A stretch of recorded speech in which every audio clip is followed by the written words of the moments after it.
Celiakis საერთაშორისო დღესთან დაკავშირებით ეროვნულმა ასოციაციამ გლუტენის აუტანლობის მქონე პირებისთვის შემეცნებით გასართობი ღონისძიება გამართა. Celiakia აუტოიმუნური დაავადებაა, რომლის დროსაც ადამიანს ეკრძალება გლუტენის შემცველი მარცვლეულის მიღება, როგორებიცაა ხორბალი, ჭვავი და ქერი. უგლუტენო დიეტის არადასვის შემთხვევაში კი ზიანდება ორგანიზმი და დამატებით სხვა დაავადებების წარმოქმნის რისკი იქმნება. Celiakis საერთაშორისო დღე საქართველოში წელს უკვე მესამედ აღინიშნება. დღეს 16 მაისია Celiakis საერთაშორისო დღე. საქართველოში ეს დღე წელს უკვე მესამედ აღინიშნება.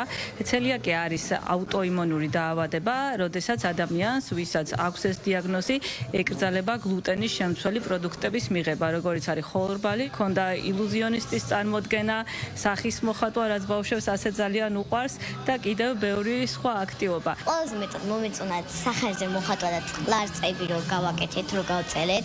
ძალიან გავერთე და ძალიან კმაყოფილი ვარ.